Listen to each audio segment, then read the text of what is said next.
بہت بڑا بادشاہ ہے غسان کا، عیسائی ہے، اسلام سے متاثر ہو گیا، اسلام کی تعلیمات سے متاثر ہو گیا، پربھاوت ہو گیا، اور سوچنے لگا کہ اب میں اسلام قبول کر لوں تو بہتر ہے، کیونکہ اسلام دن پہ دن بڑھتا جا رہا ہے، اسلام کے اندر خوبیاں ہی خوبیاں نظر آ رہی ہیں۔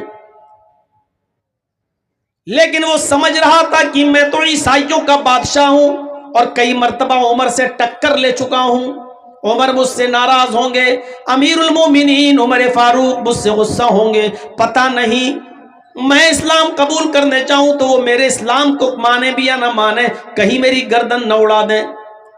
اس لیے شاہ غسان اپنا ایک قاصد، اپنا ایک دودت، اپنا ایک ایلچی لیٹر لکھ کر، خط لکھ کر امیر المومنین کے پاس بھیجتا ہے۔ غسان کا بادشاہ جبلہ ابن ایہم ایک لیٹر لکھتا ہے اور اپنے دودت کے ذریعے، اپنے قاصد کے ذریعے وہ لیٹر بھجواتا ہے کہ حضرت عمر فاروق سے یہ پوچھو کہ شاہ غسان جبلہ ابن ایہم، غسان کا بادشاہ جو عیسائی ہے، وہ اسلام قبول کرنا چاہتا ہے، کیا میری اسلام میں انٹری ہوگی یا نہیں ہوگی؟ اس نے ایک قاصد کو بھیجا کہ اب پتہ چل جائے گا میرے قاصد کے ساتھ عمر کیا سلوک کرتے ہیں، میرے بھیجے ہوئے دودت کے ساتھ عمر کیا سلوک کرتے ہیں، اگر اچھا سلوک کیا تو ٹھیک، میں اسلام لے آؤں گا، اور نہیں تو پھر میں عیسائی بنا رہوں گا۔ جب وہ قاصد، وہ دودت حضرت عمر فاروق کے پاس آیا اور امیر المومنین کو وہ لیٹر دیا، حضرت عمر نے اس لیٹر کو پڑھا، اور پڑھنے کے بعد اسی لیٹر پر جواب لکھوا دیا کہ تم فوراً چلے آؤ اور اسلام قبول کر لو، اسلام قبول کرنے کے بعد تمہارے اوپر کوئی نقصان نہیں ہے، تم سے کوئی انتقام نہیں لیا جائے گا، تم سے کوئی بدلہ نہیں لیا جائے گا۔ شاہ غسان نے جب جبلہ ابن ایہم نے یہ لیٹر پڑھا تو بڑا تعجب کرنے لگا کہ حضرت عمر فاروق رضی اللہ تعالیٰ عنہ نے اتنی آسانی کے ساتھ میرے اسلام قبول کرنے کی بات مان لی اور پرانی دشمنی سب بھول گئے۔ اس کو حضرت عمر کی یہ سادگی پسند آئی، اس نے اپنے 500 گھڑ سواروں کو لیا، 500 ساتھیوں کو لیا، اور اپنے گھوڑوں پر بیٹھ کر وہ مدینے کی طرف سفر کرنے لگا۔ اپنے ساتھیوں کے ساتھ جیسے ہی مدینے آیا تو حضرت عمر فاروق کا شہر مدینہ آنے سے پہلے اس نے ایک جنگل کے اندر خیمہ ڈالا، ایک جنگل کے اندر پڑاؤ ڈالا، اور یہاں آنے کے بعد رک گیا، اور یہیں سے اس نے خبر بھیجی کہ میں آ چکا ہوں، اب میں آپ سے ملنے آؤں یا نہیں آؤں؟ حضرت عمر فاروق نے اس کو اجازت دے دی کہ جب تم آ ہی چکے ہو تو اب شوق سے تم مدینے کے اندر داخل ہو جاؤ۔ حضرت عمر نے اپنے صحابہ کو بھی لگا دیا کہ ان مہمانوں کی اچھی طریقے سے مہمان نوازی کرنا۔ وہ شاہ غسان بہترین مکٹ و تاج پہنے ہوئے، دونوں طرف اس کے ڈائمنڈ ہیرے لگے ہوئے، قیمتی ہیرے لگے ہوئے، کبوتر کے انڈے کے مانند قیمتی ہیرے جڑے ہوئے تاج پہن کر وہ عیسائیوں کا بادشاہ، غسان کا بادشاہ جب مدینے میں اپنے 500 ساتھیوں کے ساتھ داخل ہوتا ہے تو حضرت عمر فاروق نے اس قافلے کا بہت سواگت کیا، بہت اچھی خاطر مدارات کی، اور ان کی مہمان نوازی کی، اور کلمہ پڑھا کر اس کو اسلام قبول کروا دیا، وہ مسلمان ہو گیا۔ شاہ غسان عیسائیوں کا بادشاہ وہ مسلمان ہو جاتا ہے۔ جو چیز میں آپ کو بتانا چاہتا ہوں وہ سنتے رہیے نوجوانوں، یہ تقریر میری آج کی اور دوسری جگہوں کی تقریروں سے بالکل الگ ہے، بالکل الگ ہٹ کر ہے۔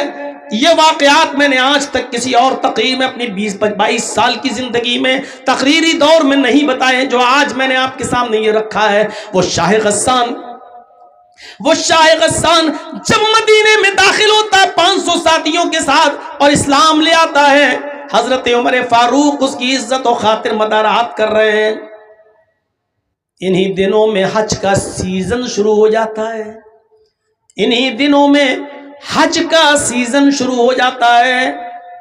مدینے سے لوگ مکے کی طرف حج کرنے جا رہے ہیں۔ حضرت عمر فاروق نے شاہ غسان سے جبلہ ابن ایہم سے کہا کہ کیوں نہ آپ کو بھی حج کا موقع مل رہا ہے، تم بھی چلو اور تم بھی حج کر لو، ہم لوگ جا رہے ہیں حج کرنے کے لیے۔ آئے غسان کے بادشاہ، تمہیں بھی حج مبارک ہو، اور میں چاہتا ہوں کہ تم بھی میرے ساتھ حج کرنے کے لیے چلو۔ وہ بھی تیار ہو گیا. اور شاہ غسان جب تیار ہوتا ہے حج کرنے کے لیے روانہ ہوا اپنے ساتھیوں کے ساتھ, اور یہ سب لوگ جب مکے میں پہنچے تو الگ الگ ہو گئے. چلو جاؤ, اب طواف کے بعد ملیں گے, عمرے کے بعد ملیں گے, بعد میں ملاقات ہوگی. حضرت عمر بھی طواف کرنے لگے, اور خانہ کعبہ پہنچنے کے بعد شاہ غسان بھی طواف کرنے لگا. ایک خوبصورت لنگی پہنے ہوئے تھا احرام کی شکل میں, اوپر ایک چادر ڈالے ہوئے تھا, اور بہترین قسم کی ایک لنگی پہنے ہوئے تھا. بادشاہ تھا, چونکہ وہ پیسوں کی اس کے پاس کوئی کمی نہیں تھی. وہ طواف کرنے لگا. دوران طواف ایک نوجوان صحابی سے, جو اعرابی تھا, جو دیہاتی تھا, وہ نوجوان صحابی بھی طواف کر رہا تھا. بھیڑ زیادہ ہونے کی وجہ سے اس نوجوان آدمی کا پیر شاہ غسان کی لنگی کے اوپر رکھ گیا. ایسے وہ طواف ہو رہا تھا تو ایسے وہ پیر سے لنگی دب گئی, شاہ غسان کی لنگی دب گئی. شاہ غسان جب آگے بڑھا تو اس کی لنگی کھل گئی. شاہ غسان کی لنگی کھل گئی. چادر اتنی لمبی تھی اوپر والی, جو نیچے تک تھی اس کی شرمگاہ نہیں دکھائی دی, سطر نہیں کھلا, اس کی لنگی کھل گئی. اس نے جلدی سے, نوجوان نے, اس مسلمان صحابی نے جلدی سے اس کی لنگی اٹھا کر اس کو دی کہ بھائی غلطی سے, دھوکے سے میرا پیر تمہاری چادر پر, تمہاری لنگی پر رکھ گیا. شاہ غسان نے دیکھا ایک غریب آدمی جس کے احرام میں پیوند لگے ہوئے ہیں, جس کے کپڑے میں جوڑ لگے ہوئے ہیں, اس کمینے نے, اس کمبخت نے میری لنگی کو اپنے پیر سے دبا دیا. شاہ غسان پیچھے مڑا اور اس نے ایک زوردار تھپڑ اس مسلمان نوجوان کو, اس صحابی کو مار دیا. دیکھو اس لڑکے کو روکو تو لال لائٹ مار رہا ہے. یہی ماں باپ نے سکھایا ہے. اتنے اتنے سے بچے ہیں, ان کو یہ بھی نہیں معلوم لائٹ کہاں ماری جاتی ہے.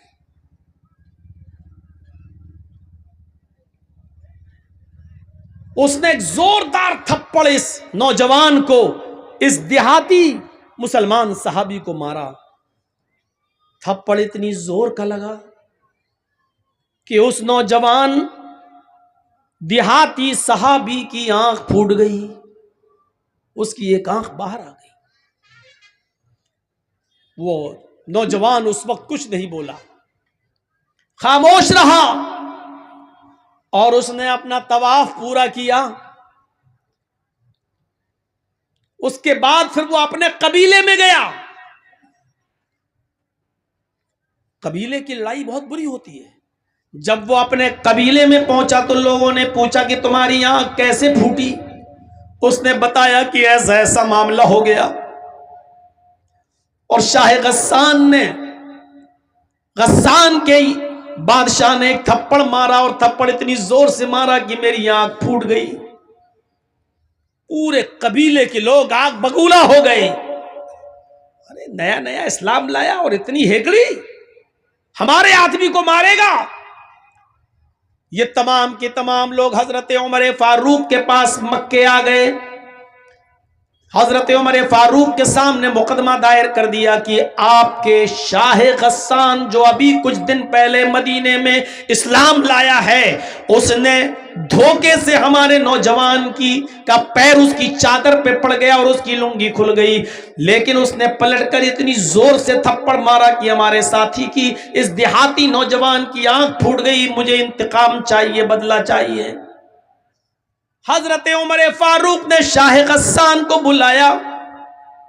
غسان کا بادشاہ طلب کیا گیا جو مسلمان ہو چکا ہے, اور پھر یوں دونوں میں گفتگو ہوتی ہے. حضرت عمر فاروق نے فرمایا, آئے شاہ غسان, آئے جبلہ ابن ایہم, تمہارے بارے میں یہ شکایت ملی ہے, کیا یہ صحیح ہے؟ کہنے لگا وہ جبلہ, امیر المومنین, اس نوجوان دیہاتی آدمی نے میری چادر پر پیر رکھ دیا, میں آگے بڑھا، میری لنگی کھل گئی، میری چادر کھل گئی، میں نے اس کو ایک تھپڑ مار دیا ہے۔ حضرت عمر فاروق نے کہا اے شاہ غسان، اس نوجوان نے یہ بتا دیا ہے کہ ہاں میرا پیر اس کی چادر پر رکھ گیا تھا، لیکن میں نے جان بوجھ کر ایسا نہیں کیا، دھوکے سے ایسا ہو گیا۔ ایک معمولی سی غلطی کی اتنی بڑی سزا تم نے اس کو دے دی کہ اس کی آنکھ کا ڈھیلا باہر آ گیا، اس کی آنکھ پھوٹ گئی۔ شاہ غسان کہنے لگا ایک غریب آدمی کی آپ کو اتنی فکر کیوں ہو رہی ہے؟ حضرت عمر فاروق کہتے ہیں کہ اسلام لانے کے بعد امیری غریبی اسلام میں نہیں چلتی ہے۔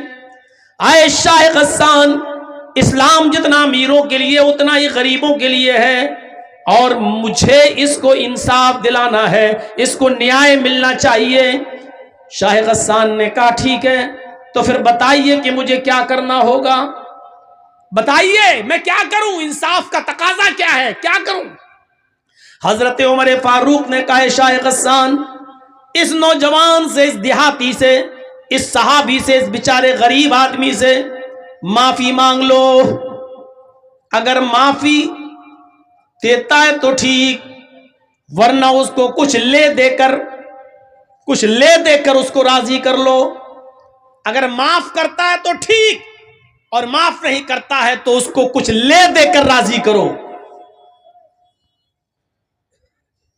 شاہ غسان کہنے لگا ایک معمولی آدمی سے، میں غسان کا بادشاہ ہوں اور میں نے بادشاہت کی ہے، امیر المومنین میں بادشاہ ہوں، میرا باپ بھی بادشاہ رہ چکا ہے، میرا دادا بھی غسان کا بادشاہ رہ چکا ہے، میں خاندانی بادشاہت سے چلا آ رہا ہوں، اور میں بادشاہ ہونے کے بعد ایک معمولی آدمی سے، ایک غریب آدمی سے معافی مانگوں گا، یہ بالکل نہیں ہو سکتا ہے۔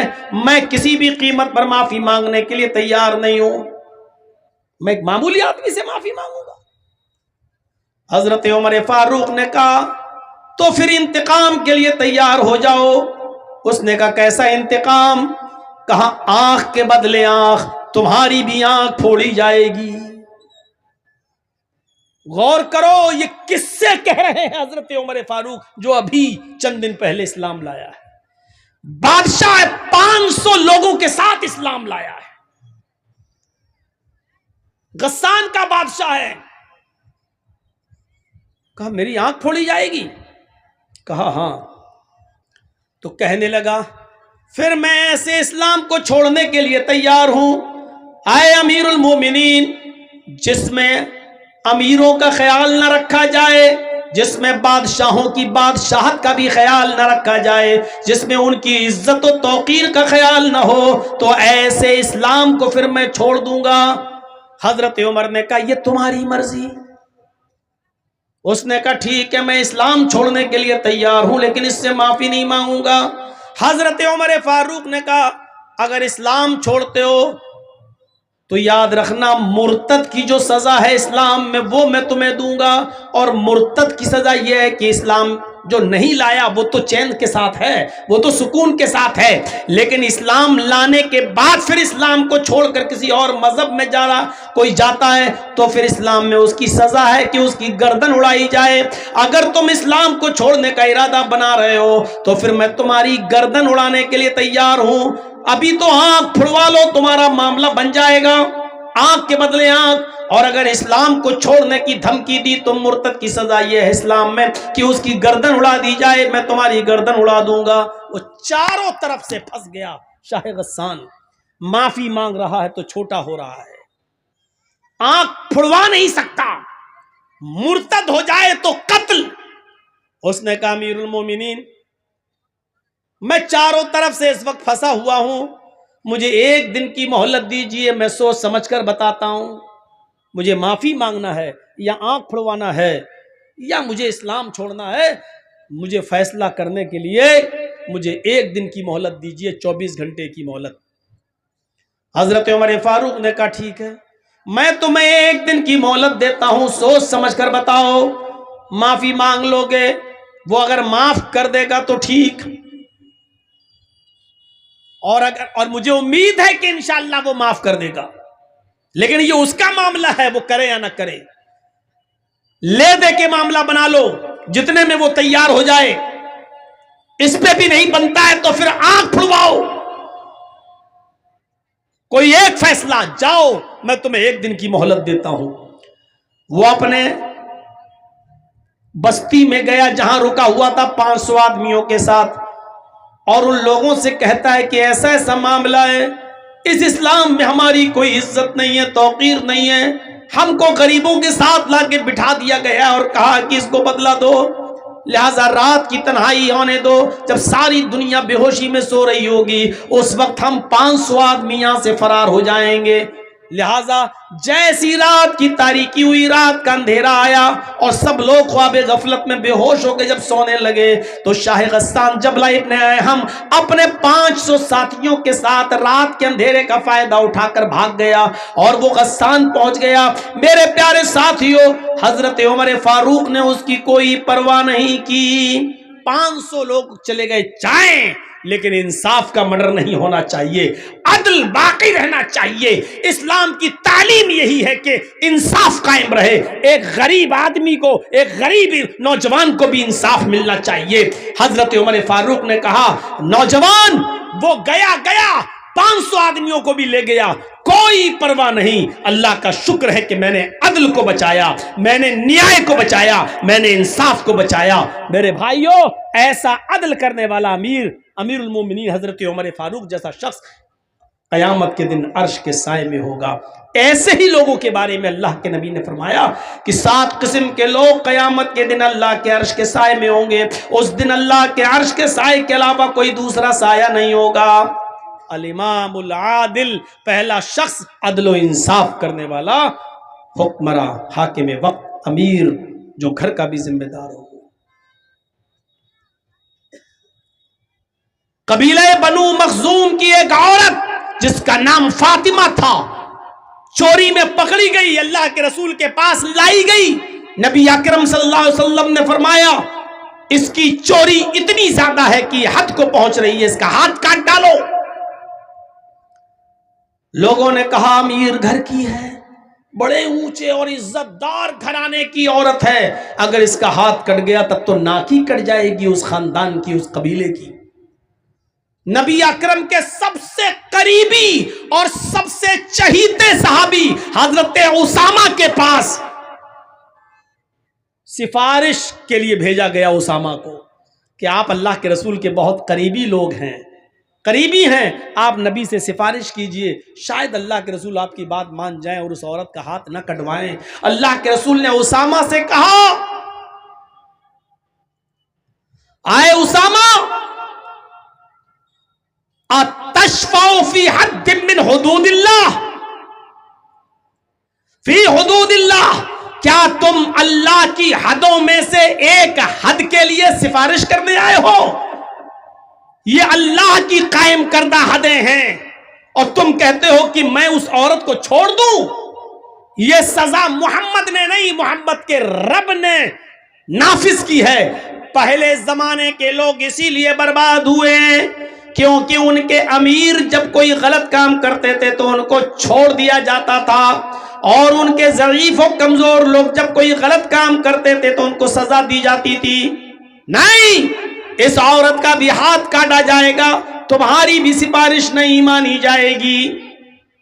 اللہ کے رسول نے سفارش ریجیکٹ کر دی اسامہ کی، اور اس عورت کا، بنو مخزوم کے لڑکی کا، عورت کا ہاتھ کاٹ ڈالا گیا جس کا نام فاطمہ تھا. جب اس کا ہاتھ کٹ گیا تو اللہ کے نبی صلی اللہ علیہ وسلم نے فرمایا لو ان فاطمہ بنت محمد سرقت لقطعت یدها، اگر فاطمہ محمد کی بیٹی نے چوری کی ہوتی اور آج چوری میں وہ بھی پکڑی جاتی تو آج فاطمہ کا ہاتھ بھی کاٹنے سے محمد رسول اللہ کو کوئی نہیں روک پاتا.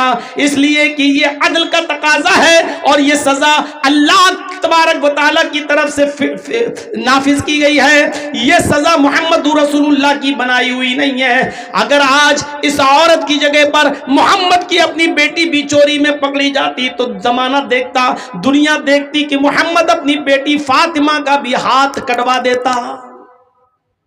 یہ ہے عدل و انصاف.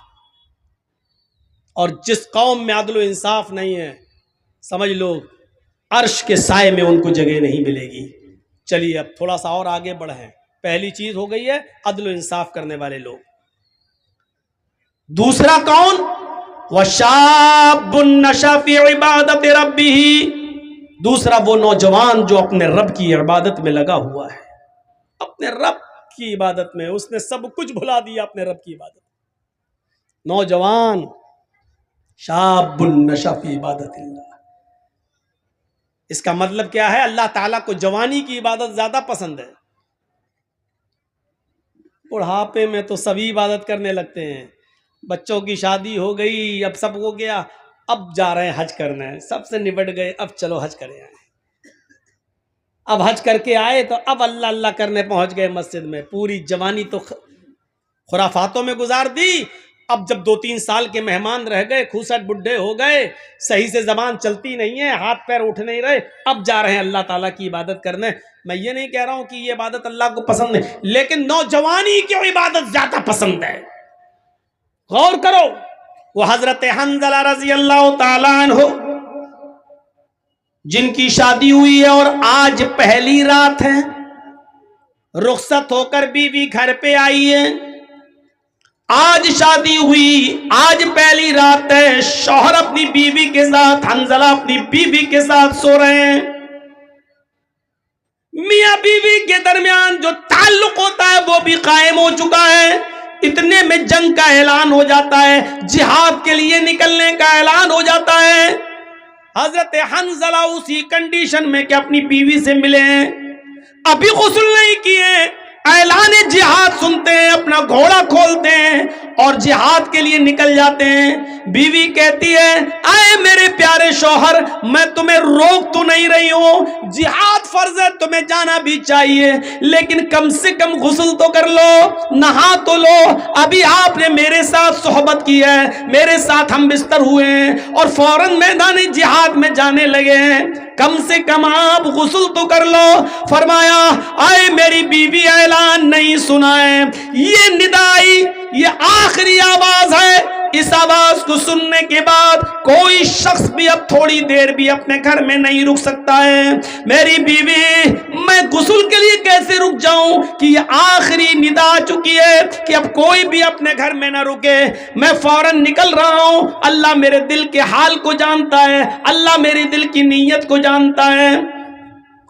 اٹھے، گھوڑا کھولا اور دوڑے اور چلے گئے میدان جنگ میں، لڑے، کئی کافروں کو قتل بھی کیا، لیکن اس جنگ کے اندر خود بھی شہید ہو گئے،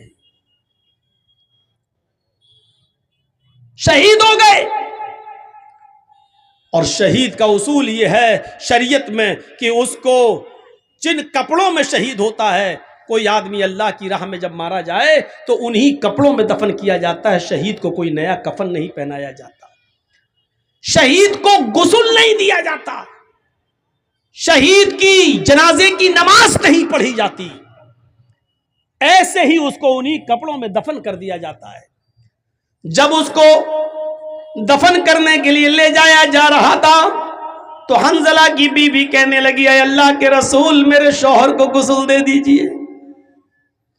اللہ کے نبی فرماتے ہیں، اے حنظلہ کی بیوی، کیا تجھے پتہ نہیں تیرا شوہر شہید ہوا ہے اور شہید کو غسل نہیں دیا جاتا، اس کو انہی کپڑوں میں کفنایا جائے گا، انہی کپڑوں میں دفنایا جائے گا جس میں وہ شہید ہوا ہے، اور قیامت کے دن اسی حال میں اٹھے گا کہ اس کے جسم سے خون گر رہا ہوگا۔ اللہ خون گرتے ہوئے خون کو دیکھ کر کہے گا، فرشتوں اس کو جنت میں لے جاؤ، یہ تو میرے لیے ساری چیزوں کی قربانی دے کر آیا ہے، اس کا کیا حساب لوں، اس سے کیا سوال کروں، اس سے کیا پوچھ تاچھ کروں، اس سے کیا کوشچن آنسر کروں، اس کو جنت میں داخل کر دے۔ حنظلہ کی بیوی کہتی ہے، اللہ کے رسول، میں کیسے بتاؤں، ان اللہ لا یستحی من الحق، اللہ تعالی حق بات سے نہیں شرماتا ہے۔ میری شادی ہوئی تھی، حنظلہ نے میرے ساتھ رات گزاری تھی اور میرے ساتھ صحبت کی تھی، اور جب آخری اعلان سنا تو بغیر غسل کے وہ نکل گئے۔ اور جہاد کرنے لگے. میں اس غسل کی بات کر رہی ہوں جو غسل بیوی سے ملنے کے بعد کیا جاتا ہے. حنظلہ کو وہ غسل دے دیجئے کیونکہ حنظلہ بغیر غسل کے نکل گئے تھے اور وہ شہید کر دیے گئے. تھوڑی دیر توقف کیا. اللہ کے نبی جناب محمد رسول اللہ تھوڑی دیر رکے رہے اور تھوڑی دیر کے بعد فرمایا ساتھیو اس جنازے کو اٹھاؤ اور قبرستان میں لے جا کر ان کو دفن کرو، میں بھی چل رہا ہوں. حنظلہ کی بیوی پھر بولی اے اللہ کے نبی اتنی دیر رکنے کے بعد بھی آپ نے غسل نہیں دیا. فرمایا اے حنظلہ کی بیوی اپنے گھر جا، تیرے شوہر کو محمد رسول اللہ کے غسل کی ضرورت نہیں ہے. آسمان سے 70,000 فرشتے زمین پر اترے اور ان فرشتوں نے تیرے شوہر کو غسل دے دیا. تیرا شوہر غسیل الملائکہ ہے، فرشتوں نے تیرے شوہر کو غسل دے دیا ہے. تیرے شوہر کو ہمارے غسل کی ضرورت نہیں ہے، تیرا شوہر فرشتوں کے ذریعے غسل دیا ہوا ہے. اور پھر حنظلہ کو دفن کر دیا گیا. میرے بھائیوں یہ نوجوانی کی عبادت تھی. اپنی پیاری بیوی کو چھوڑ دیا، پہلی شادی، پہلی رات، 24 گھنٹے بھی اپنی بیوی کے ساتھ نہیں رہ پایا اور اعلان سنا نکل گیا، جہاد کیا اور قتل ہو گیا، شہید ہو گیا. ایسا نوجوان اللہ کے عرش کے سائے میں ہوگا.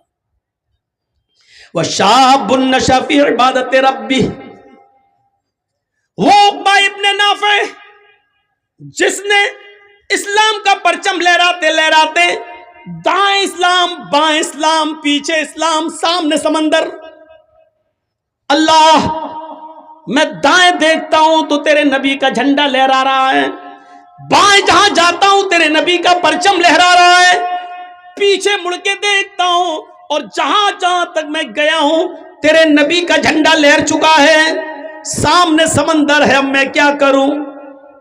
یعنی اب دنیا میں کوئی چپا باقی نہیں رہا جہاں تک ہم گئے، اسلام ہی اسلام، اب سامنے سمندر ہے. اے اللہ یہ ہمارے ساتھ 1500 نوجوان ہیں جو گھوڑے پہ بیٹھے ہوئے ہیں، یہ سب اسلام کا جھنڈا لہرانا چاہتے ہیں. میں نے دائیں بائیں اور پیچھے تو اسلام لہرا دیا ہے، تیرے نبی کا جھنڈا پھہرا دیا ہے، لیکن آگے سمندر ہے. اے اللہ اب میں کیا کروں؟ اس نے سمندر کے پاس اپنی تلواروں کو گاڑا، سمندر کے پانی سے وضو بنایا اور وہیں پر نماز پڑھ دی. نماز ادا کرنے کے بعد کہنے لگا وہ نوجوان عقبہ ابن نافع اے اللہ اگر میں اس سمندر کے بارے میں جان جاؤں کہ اس سمندر کو پار کرنے کے بعد بھی تیری کوئی مخلوق رہتی ہے، اس سمندر کو کراس کرنے کے بعد کوئی تیری بستی آباد ہے جہاں تیرے بندے رہتے ہیں، تو اے اللہ اگر مجھے اس بات کا علم ہو جائے تو قسم ہے تیرے عزت و جلال کی میں اپنے گھوڑوں کو سمندروں میں ڈال دوں گا اور سمندر سے تیرتے تیرتے اس بستی تک پہنچنے کی کوشش کروں گا اور اس وقت تک چین کے ساتھ نہیں سوؤں گا جب تک کہ اس بستی میں بھی تیرے نبی جناب محمد رسول اللہ کا پرچم نہ لہرا دوں. عقبہ ابن نافع کے اندر یہ کون سا جذبہ تھا؟ عبادت کا جذبہ. یہ کون سی عبادت تھی؟ یہ کون سی ریاضت تھی؟ میرے بھائیوں ایسے ہی عبادت کرنے والے اور ہر وقت نماز کی طرف، ہر وقت عبادت کی طرف، اللہ کی عبادت کی طرف جن کا دماغ لگا ہوا ہے اور جو عبادت میں لگے ہوئے، یہ لوگ اللہ کے عرش کے سائے میں ہوں گے. یہ اللہ کے عرش کے سائے میں ہم اور آپ سردیوں کے دنوں میں، دسمبر کی اور جنوری کی سردی میں جو اپنے اوپر سے کمبل نہ ہٹا سکے، جو لحاف کی قربانی نہ دے سکے، جو اپنی نیند کی قربانی نہ دے سکے اور تصور کیا بیٹھا ہوا ہے کہ ہم اللہ کے عرش کے سائے میں ہوں گے، ہمیں جنت ملے گی. میرے بھائیو جنت اتنی سستی اور اتنی آسان بھی نہیں ہے. دو چیزیں، عدل و انصاف کرنے والا اور دوسرا وہ نوجوان جو اللہ اپنے رب کی عبادت پہ لگا ہوا ہے. اب تیسری چیز پہ آئیے، وَرَجُلٌ ذَكَرَ اللَّهَ خَالِيًا فَفَاضَتْ عَيْنَاهُ وَرَجُلٌ قَلْبُهُ مُعَلَّقٌ فِي الْمَسَاجِدِ. تیسرا وہ آدمی جس کا دل مسجد کی طرف لگا ہوا ہے، جس کی تشریح میں نے ابھی ہلکی سی کی تھی. ظہر پڑھ کے آیا، گھر پہ کام کر رہا ہے، ابھی ٹائم ہے، ابھی عصر میں ٹائم ہے، بار بار گھڑی دیکھ رہا ہے، بار بار سورج دیکھ رہا ہے، بار بار آسمان دیکھ رہا ہے.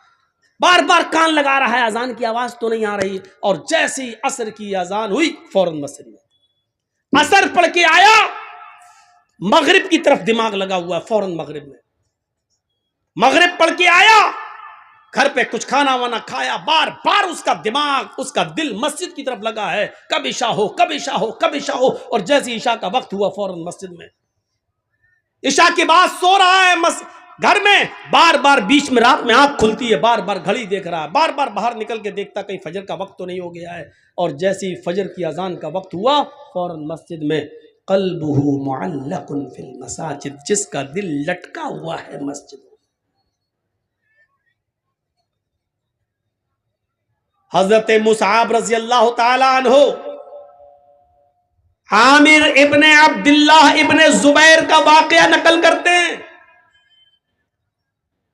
حضرت مصعب ابن عمیر حضرت عامر ابن عبداللہ ابن زبیر کا واقعہ نقل کرتے ہوئے کہتے ہیں کہ وہ سخت بیمار،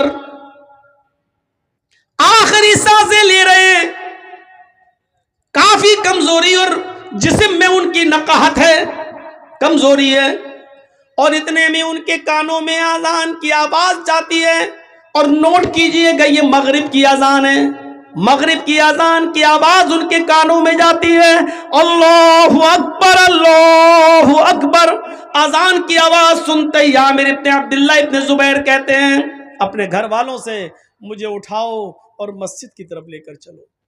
بچوں نے کہا رے آپ کی حالت دیکھیے کیا ہے، آپ نہیں جا سکتے، آپ لیٹے رہیے، ایسے ہی لیٹ کے نماز پڑھ لیجئے۔ عامر ابن عبداللہ ابن زبیر کا جو جواب تھا وہ سنیے، کہتے ہیں کہ میرے بچوں، میں اللہ کے داعی کی آواز پر لبیک کیوں نہ کہوں، اللہ کی طرف بلانے والا داعی دعوت دے رہا ہے نماز کی، میں اس کی دعوت پر لبیک کیسے نہ کہوں، مجھے تھوڑا سا سہارا دے دو، مجھے اٹھا دو اور مجھے مسجد تک پہنچا دو، بیمار ہیں، آخری وقت ہے، ابھی آپ کو پتا چل جائے گا ان کا آخری وقت بھی ہے، کس کنڈیشن میں ہے وہ۔ جب انہوں نے ضد کی کہ میرے بچوں دیکھو قیامت کے دن میں تم سب کا گریبان پکڑوں گا اگر تم نے مجھے مسجد میں نہیں پہنچایا، یہ آواز کی اذان کی آواز میرے کانوں میں پڑ گئی، اب اللہ کے داعی کی آواز پر لبیک کہنا ضروری ہے، مجھے مسجد میں جانا ہے۔ اب ان کی ضد کے آگے ان کے بچوں نے ان کو اٹھایا، محلے کے دو چار لوگ اور آ گئے، انہوں نے بھی سہارا دیا، اور گھر میں کسی طریقے سے ان کو وضو کروانے کے بعد مسجد میں داخل کر دیا۔ وہ مسجد میں داخل ہو جاتے ہیں اور جماعت کے ساتھ مغرب کی نماز پڑھنے لگتے ہیں، اور جب نماز پڑھتے ہیں تو آپ اندازہ لگا سکتے ہیں کہ مغرب کی 3 رکعتیں ہوتی ہیں، وہ بیٹھ کر نماز ادا کر رہے ہیں، ابھی 1 رکعت ہی وہ نماز ادا کر سکے کہ 1 رکعت نماز پڑھنے کے بعد ان کا انتقال ہو جاتا ہے، وہ اسی مسجد کے اندر 1 رکعت نماز پڑھنے کے بعد انتقال کر جاتے ہیں۔ اب آپ اندازہ لگا سکتے ہیں کہ وہ کتنے بیمار رہے ہوں گے، اتنی بڑی بیماری کے باوجود وہ یہ کہہ رہے ہیں کہ اذان کی آواز جب میرے کانوں میں پہنچ گئی ہے تو پھر میں اللہ کے داعی اور اللہ کی طرف بلانے والے آدمی کی دعوت پر میں لبیک کیسے نہ کہوں، اس کی آواز پر میں لبیک کیوں نہ کہوں، لہٰذا مجھے وہاں تک پہنچاؤ، اور پہنچایا گیا اور 1 رکعت پڑھی اور انتقال کر گئے۔ ان کا دل مسجد کی طرف لگا ہوا تھا، رجل قلبہ معلق فی المساجد، یہ ہے اذان ہو رہی ہے لیکن مجھے مسجد میں پہنچاؤ، اذان ہو رہی ہے مسجد میں پہنچاؤ۔ یہاں اذان ہوتی ہے ہم لوگ چائے پیتے ہیں، یہاں اذان ہو رہی ہے ہم لوگ بازاروں میں سبزیاں خرید رہے ہیں، یہاں اذان ہو رہی ہے ہم لوگ اپنے کاروبار میں لگے ہوئے ہیں، یہاں اذان ہو رہی ہے ہم اپنے بینک میں نوکری کر رہے ہیں، یہاں اذان ہو رہی ہے ہم اپنے بزنس میں لگے ہوئے ہیں، یہاں اذان ہو رہی ہے ہم اپنے کھیتوں میں لگے ہوئے ہیں، اپنے کاروبار میں لگے ہوئے ہیں، اور تصور ہے کہ ہم جنت میں جائیں گے۔ ارے اللہ کے عرش کا سایہ نہیں ملے گا، جنت تو بہت دور کی بات، اللہ کے عرش کا سایہ بھی نہیں ملے گا۔ امام بغوی نے اپنی مشہور و مایہ ناز کتاب السیر کے اندر عبید اللہ القواریری کا ایک واقعہ نقل کیا ہے کہ وہ شام بصرہ کے رہنے والے تھے، بصرہ کے، ان کے گھر کوئی مہمان آ گئے، ویسے تو وہ پانچوں وقت کی نماز میں پہلی تکبیر میں مسجد میں رہتے تھے، لیکن آج ان کے گھر میں کوئی مہمان آ گیا، مہمان کی دیکھ ریکھ خاطر مدارات کی وجہ سے اس کو کھانا وانا کھلانے میں تھوڑی سی دیر ہو گئی، اتنی سی دیر ہو گئی کہ عشاء کی اذان کے بعد جماعت مسجد میں ہو گئی۔ وہ اپنے مہمان کو کھانا کھلانے کے بعد مسجد کی طرف گئے تو کیا دیکھتے ہیں کہ مسجد سے لوگ نماز پڑھ کے واپس آ رہے ہیں۔ پوچھا کہ کیا ہوا؟ کہ جماعت ہو گئی۔ وہ دوسرے محلے میں گئے کہ وہاں جا کر شاید نماز مل جائے، جماعت مل جائے، لیکن دوسرے محلے میں جاتے ہیں تو کیا دیکھتے ہیں کہ ادھر بھی جماعت ہو چکی ہے۔ انہوں نے بصرہ کی آس پاس کی جتنی مسجدیں تھی کوشش کر کے دیکھ لیا کہ کہیں جماعت مل جائے، کیونکہ جماعت کا ثواب اکیلے نماز پڑھنے سے 27 گنا زیادہ درجہ رکھتا ہے۔ اس ثواب کی امید میں وہ جاتے ہیں کہ نماز ادا کر لوں، جماعت مل جائے، لیکن ان کو بصرہ کی کسی مسجد میں عشاء کی جماعت نہیں ملی۔ تو پھر وہ اپنے گھر آ گئے اور اپنے گھر پر انہوں نے جائے نماز بچھائی، مصلی بچھایا اور عشاء کی نماز وہ پڑھنے لگے۔ جب وہ ایک مرتبہ 4 رکعت عشاء کی پڑھ چکے تو کہنے لگے کہ عشاء کی نماز جماعت کے ساتھ اگر میں پڑھتا تو 27 گنا درجہ ملتا، 27 گنا ثواب ملتا، تو کیوں نہیں میں جماعت کے ثواب کو پہنچنے کے لیے عشاء کی نماز کو 27 بار پڑھ لوں۔ اگر میں 4 رکعت کر کے 27 مرتبہ اگر میں نماز پڑھوں گا تو ہمیں جماعت کا ثواب مل جائے گا۔ تو انہوں نے اپنے گھر میں عشاء کی نماز کو 27 مرتبہ پڑھا، 27 بار، 4 رکعت ہو گئے، چلو دوبارہ کھڑے ہو گئے، پھر 4 رکعت، پھر تیسری بار کھڑے ہو گئے۔ انہوں نے عشاء کی نماز کو کتنی بار پڑھا؟ 27 بار۔ اس کے بعد مطمئن ہو گئے کہ اب مجھے جماعت کا ثواب مل گیا، یعنی انشاءاللہ جو جماعت مجھ سے چھوٹی ہے اس کے برابر ثواب مل جائے گا۔ اس کے بعد جب بستر پہ سونے گئے، علامہ بغوی، امام بغوی سیر میں نقل کرتے ہیں، جب وہ بستر پر لیٹتے ہیں تو خواب میں دیکھتے ہیں کہ وہ گھڑ سواروں کے ساتھ دوڑ رہے ہیں۔ ایک قوم ہے، ایک کچھ لوگ جو اپنے گھوڑوں کو دوڑا رہے ہیں، مقابلہ کر رہے ہیں۔ عبید اللہ القواریری بھی اس قوم کے ساتھ اپنے گھوڑے کو دوڑا رہے ہیں، اور کیا دیکھتے ہیں کہ سارے لوگ آگے آگے جا رہے ہیں، سب کے گھوڑے مجھ سے آگے دوڑ رہے ہیں، میرا گھوڑا سب سے پیچھے کی طرف ہے۔ میرے گھوڑے سے آگے ایک اور آدمی ہے، وہ بھی اپنا گھوڑا دوڑا رہا ہے۔ میں اس سے بھی آگے نکلنا چاہتا تھا کہ میں نے اپنے گھوڑے کو ایڑ لگائی، میں نے اپنے گھوڑے کو ٹھوکر ماری، میں نے اپنے گھوڑے کو کوڑا مارا کہ آگے نکلے۔ تو مجھ سے آگے جو سواری تھا، مجھ سے آگے جو گھڑ سوار تھا، وہ کہنے لگا، اے عبید اللہ، اپنے گھوڑے کو ایڑ مت لگاؤ، اپنے گھوڑے کو کوڑا مت مارو، مجھ سے آگے نکلنے کی کوشش نہ کرو۔ اے عبید اللہ، تم ہمارے برابر نہیں آ سکتے ہو، ہم سے آگے نکلنا تو بہت دور کی بات، تم کتنا بھی نیا گھوڑا لے لو، اچھے سے اچھا گھوڑے پہ بیٹھ جاؤ، لیکن تم ہمارے گھوڑے سے آگے نہیں نکل سکتے۔ عبید اللہ القواریری کہتے ہیں کہ آخر تم یہ بات کیسے کہہ رہے ہو؟ میرا گھوڑا تمہارے گھوڑے سے اچھا ہے اور پھر بھی ہم تمہارے گھوڑے سے آگے نہیں نکل پائیں گے، آخر وجہ کیا ہے؟ تو وہ شخص کہنے لگا جو مجھ سے آگے تھا، اے عبید اللہ، تم ہم سے اس لیے آگے نہیں نکل سکتے کیونکہ عشاء کی نماز ہم نے جماعت کے ساتھ پڑھی ہے اور تم نے عشاء کی نماز جماعت کے ساتھ نہیں پڑھی۔ 27 مرتبہ نماز پڑھنے کے بعد بھی وہ درجہ نہیں ملا جو جماعت کے ساتھ نماز پڑھنے کا ملتا ہے۔ وَرَجُلٌ قَلْبُهُ مُعَلَّقٌ فِي الْمَسَاجِدِ، تیسرا وہ آدمی مسجد جس کا دل مسجد کی طرف لٹکا ہوا ہے، وہ آدمی اللہ کے عرش کے سائے میں ہوگا۔ نماز کی طرف ایسا دل ہونا چاہیے۔ اب چوتھا آدمی کی طرف آئیے، چوتھے شخص کی طرف آئیے۔ 3 ہو گئے نا، بار بار گنا رہا ہوں تاکہ یاد ہو جائے۔ عدل و انصاف کرنے والا امیر، دوسرا وہ نوجوان جو اللہ کی عبادت میں لگا ہوا ہے، اور تیسرا وہ آدمی جس کا دل مسجد کی طرف لگا ہوا ہے، جو بار بار نماز پڑھ کے آتا ہو، دوسری نماز کے لیے سوچتا ہے۔ 3 آدمی ہو گئے۔